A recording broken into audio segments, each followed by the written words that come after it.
پولوس نے نہ جانے کیا سوچا، ایک دم اپنے گھوڑے کو ایڑ لگا کر وہ دمشق کی سمت بھاگ کھڑا ہوا۔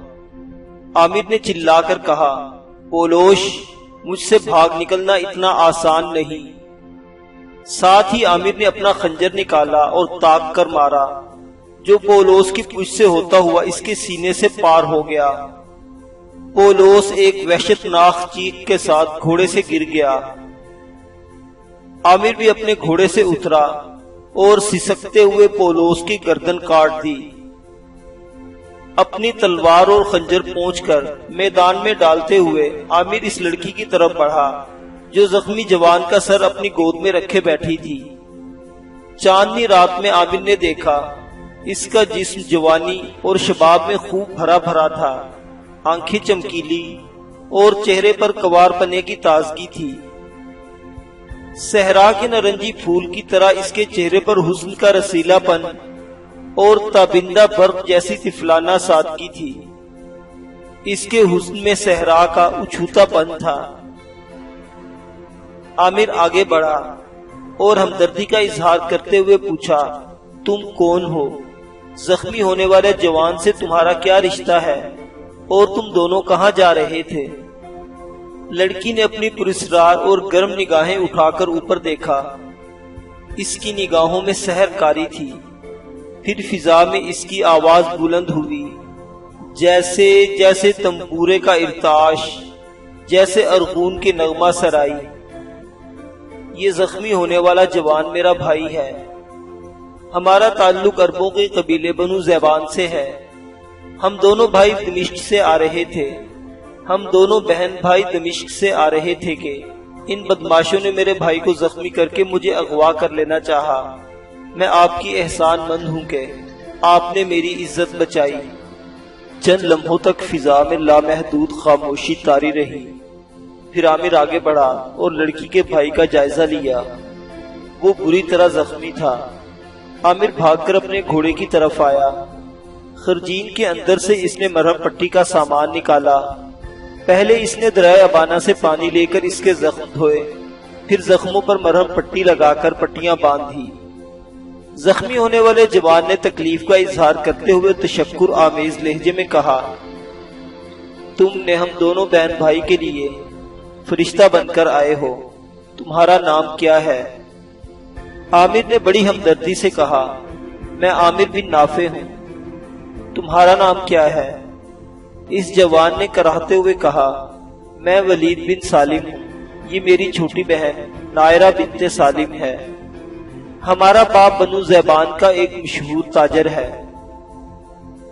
عامر آگے بڑھا اور ولید کو اپنے دونوں ہاتھوں میں اوپر اٹھاتے ہوئے کہا، چلو میں تمہیں تمہارے گھر چھوڑاؤں۔ ولید خاموش رہا اور تشکر آمیز نگاہوں سے عامر کی طرف دیکھتا رہا۔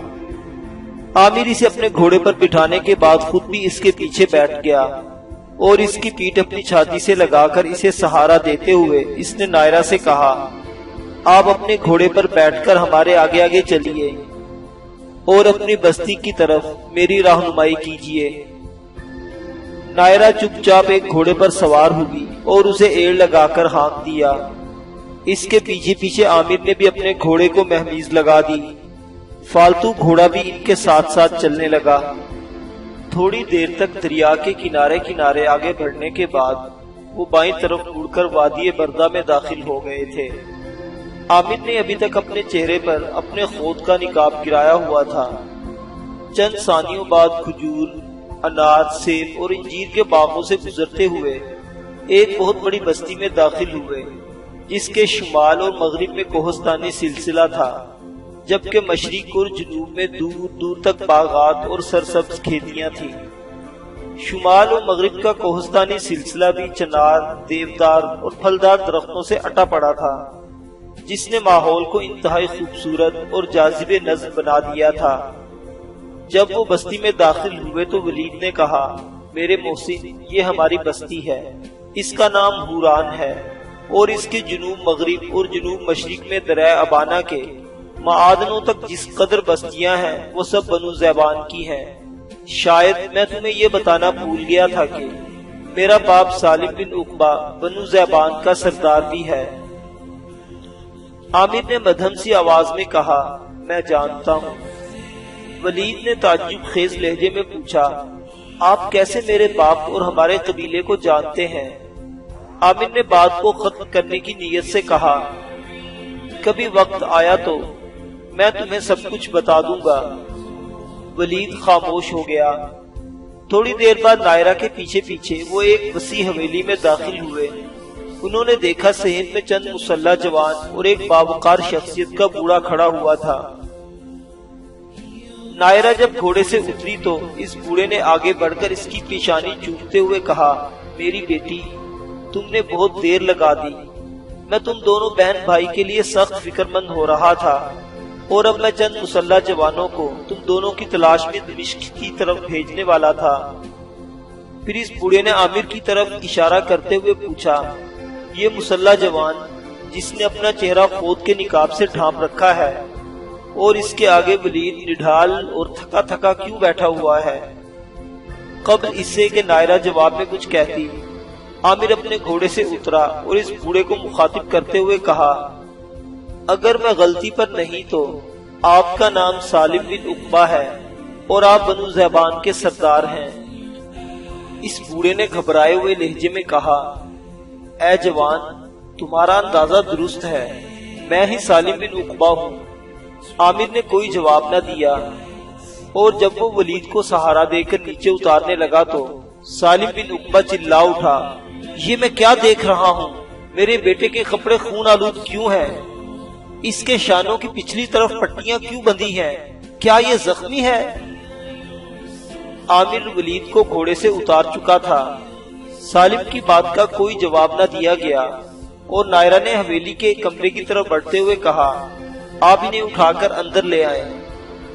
عامر چپ چاپ ولید کو اٹھائے نائرہ کے پیچھے ہو لیا۔ سالم بن عقبہ اور اس کے ساتھ تینوں مسلح جوان بھی ان کے ساتھ ساتھ کمرے کی طرف چلے گئے۔ نائرہ کے کہنے پر عامر نے ولید کو ایک پلنگ پر لٹا دیا۔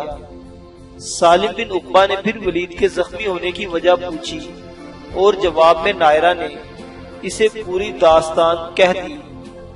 سالم بن عقبہ نائرہ سے پوری داستان سننے کے بعد عامر کی طرف مڑا اور بڑی شفقت سے اس کی طرف دیکھتے ہوئے کہا، اے اجنبی، تو نے میری بیٹی کی عزت اور میری بیٹی کی جان بچا کر اس گھر پر بڑا عظیم احسان کیا ہے۔ تم اس گھر کے محسن ہو۔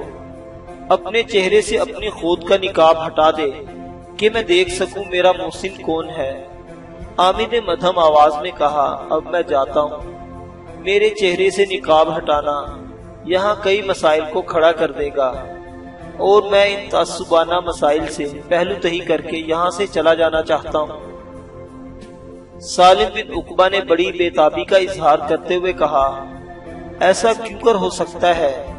ایک عرب کا محسن اسے چہرہ دکھائے بغیر رات کی تاریکی میں کیوں کر اجنبیوں کی طرح یہاں سے رخصت ہو سکتا ہے؟ اپنے چہرے سے خود کا نقاب ہٹا دو میرے محسن، ورنہ میں خود آگے بڑھ کر یہ نقاب ہٹا دوں گا۔ عامر نے چند لمحوں تک ارد گرد کا جائزہ لیا، کچھ سوچا، پھر اس نے اپنے چہرے سے خود کا نقاب ہٹا دیا۔ سالم بن عقبہ کے پاس کھڑے بنو زیبان کا ایک مسلح جوان چلا کر کہا، میں اسے اچھی طرح جانتا ہوں، یہ بنو ابس کا عامر بن نافع ہے۔ اس کا باپ امن پسند ہے، اور وہ قبائلی جنگوں سے تنگ آ کر دمشق چلا گیا تھا، جہاں وہ آہن گر کا کام کرتا ہے۔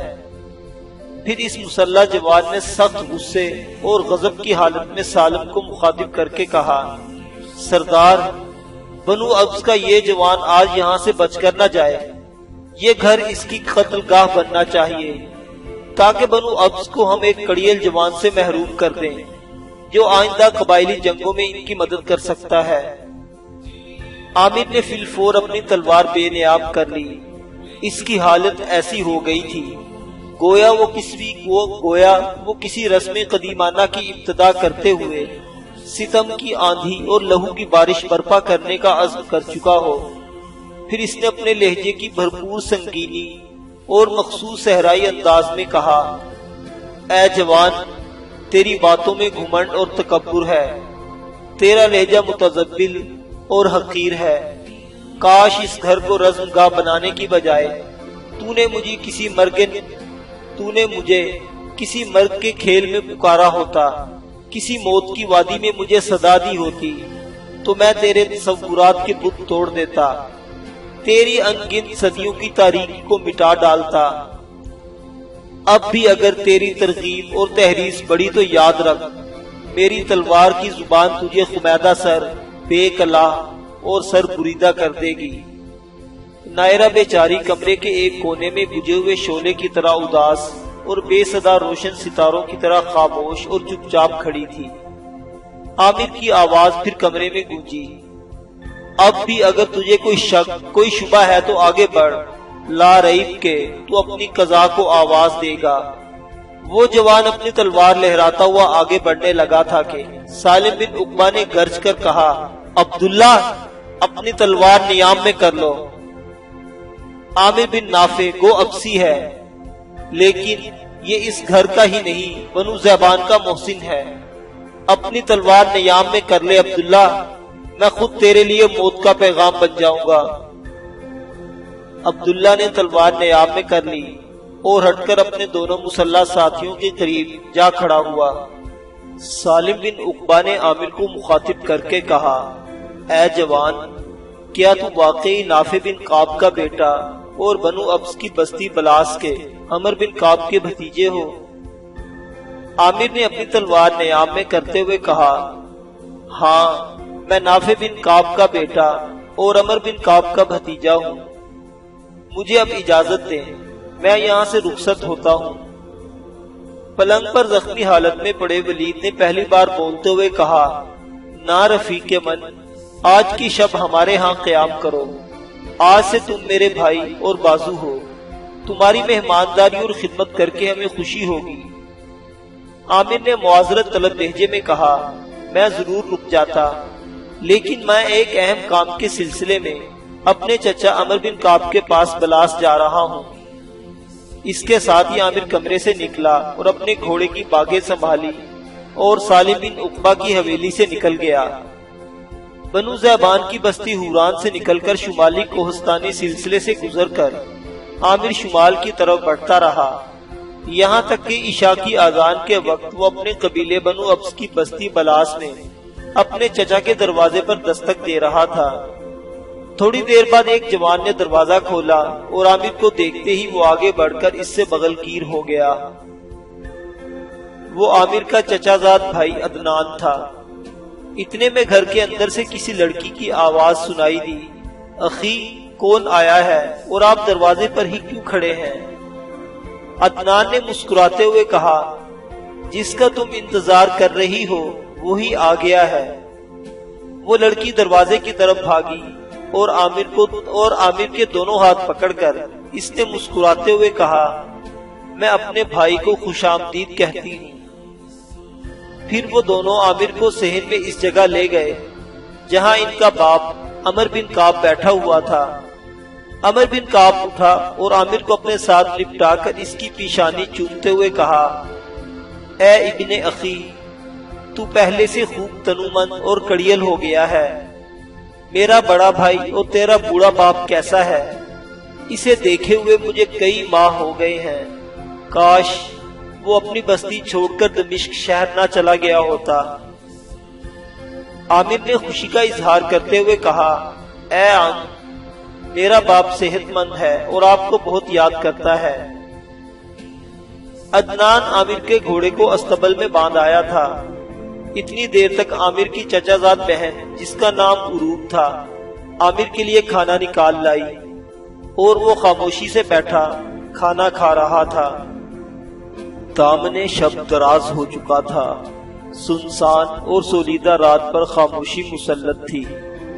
سقف آسمان پر ستاروں اور تاریکیوں کے درمیان ظلمت و نور کی کشمکش جاری تھی۔ رات کی اس گمبھیر خاموشی میں تین جوان جو اپنے چہروں پر نقاب ڈالے ہوئے تھے شمامہ کے مکان کی دیوار کے قریب رکے۔ ان میں سے ایک سکلاج تھا، اس پولوس کا بھائی، جسے اس کے ساتھیوں سمیت عامر نے دریائے ابانا کے کنارے قتل کر دیا تھا۔ اور دوسرے دو اس کے ساتھی تھے۔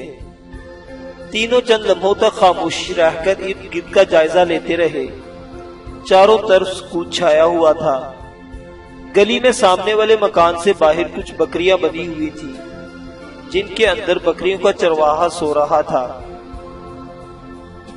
سقلاج نے اپنے دونوں ساتھیوں سے کہا، تم دونوں باہر ہی کھڑے رہو، میں دیوار پھاند کر اندر جاتا ہوں اور شمامہ کو اٹھا لاتا ہوں۔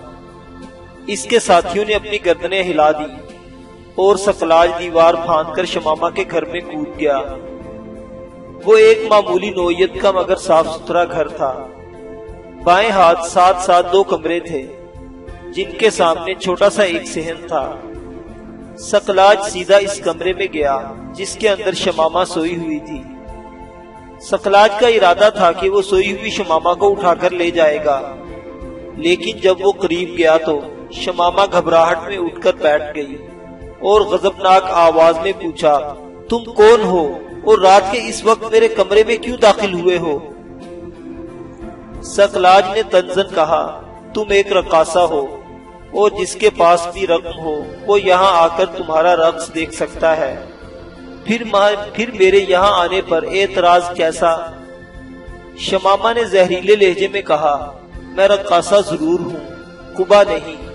میں بازاروں میں رقص کر کے اپنی روزی ضرور کماتی ہوں، لیکن اپنی عزت کا سودا کرنے کے لیے کسی کو اپنے گھر دعوت نہیں دیتی۔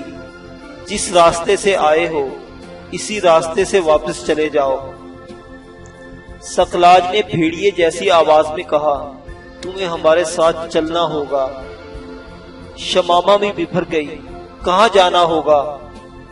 وہی جہاں ہم رہتے ہیں، اور وہاں تمہیں ہماری ہر خواہش کا احترام کرنا ہوگا۔ شمامہ نے سقلاج کے منہ پر ایک زوردار تمانچہ دے مارا، کمینے، یہاں سے دفع ہو جاؤ۔ غصے میں سقلاج نے زخمی سانپ کی طرح پھنکارتے ہوئے کہا، ہمیں صرف عامر بن نافع کی طرف سے خوف تھا، آج وہ یہاں نہیں، اپنے قبیلے میں گیا ہے۔ آج تمہیں میرے ہاتھوں سے کوئی نہ چھڑا سکے گا۔ میں یہ بھی جانتا ہوں تم عامر بن نافع کو پسند کرتی ہو، لیکن اس وقت تک میرا بھائی پولوس اور اس کے ساتھی عامر کی گردن کاٹ کر اس کے بے جان جسم کو دریائے ابانا میں پھینک چکے ہوں گے۔ شمامہ نے فکر گیر آواز میں کہا، عامر تم جیسے بھیڑیوں سے نبٹنا جانتا ہے، میرا دل کہتا ہے وہ زندہ ہے، خداوند اسے لمبی عمر دے گا۔ سقلاج نے آگے بڑھ کر جب شمامہ کو دبوچ کر اٹھا لینا چاہا تو شمامہ اپنے دفاع میں جد و جہد کرنے کے علاوہ زور زور سے مدد کے لیے پکارنے لگی۔ سقلاج نے اسے زبردستی اٹھا لیا، اور جب وہ اسے لے کر کمرے سے باہر نکلنے والا تھا، ساتھ والے مکان سے دیوار پھاند کر کوئی اندر کودا۔ اس کے ہاتھ میں ننگی اور چمکتی ہوئی تلوار تھی۔ وہ عامر کا بوڑھا باپ نافع بن کعب تھا۔ سقلاج نے شمامہ کو چھوڑ دیا۔ فوراً اس نے اپنی تلوار بے نیام کی اور نافع سے کہا، شمامہ کے ساتھ یہ ہمارا ذاتی معاملہ ہے، تم بیچ میں دیوار نہ بنو، اور پھر تم بوڑھے، میرا تمہارا کیا مقابلہ، اور پھر میں شمامہ کو اپنے ساتھ لے جانے کا عہد کر چکا ہوں۔ بوڑھے نافع نے اپنی تلوار لہرا کر آگے بڑھتے ہوئے کہا، میں نہیں جانتا تم کون ہو، لیکن میں تمہیں تنبیہ کرتا ہوں، اپنے شعور و حواس اور ہوش و خرد میں رہو۔ میرے قلب میں ایمان کی اتنی حرارت ضرور ہے کہ میں ایک بے بس لڑکی کی عزت بچانے کی کوشش کر سکوں۔ سقلاج نے تکبر گزیدہ لہجے میں کہا، اے بوڑھے انسان، میرے راستے سے ہٹ، میرا وقت ضائع ہوتا ہے اور مجھے شمامہ کو لے کر بہت جلد واپس لوٹ جانا ہے۔ نافع نے حقارت و نفرت اور تان کے سنگ پھینکنے والی آواز میں کہا، اے بوسیدہ ذہن اور گندی ذہنیت کے جوان، میں شمامہ کی حفاظت میں تیری راہ ضرور روکوں گا۔ سقلاج نے حملہ آور ہوتے ہوئے کہا، یہاں سے فوراً نکل جانے کے لیے پھر مجھے تیرا خاتمہ کرنا ہی ہوگا۔ دونوں ایک دوسرے پر خطرناک وار کرنے لگے۔ نافع کو بوڑھا اور ضعیف تھا، پھر بھی اس کے حملوں میں ندرت اور وقار تھا۔ پر کمزور اور ضعیف نافع زیادہ دیر تک سقلاج کا مقابلہ نہ کر سکا۔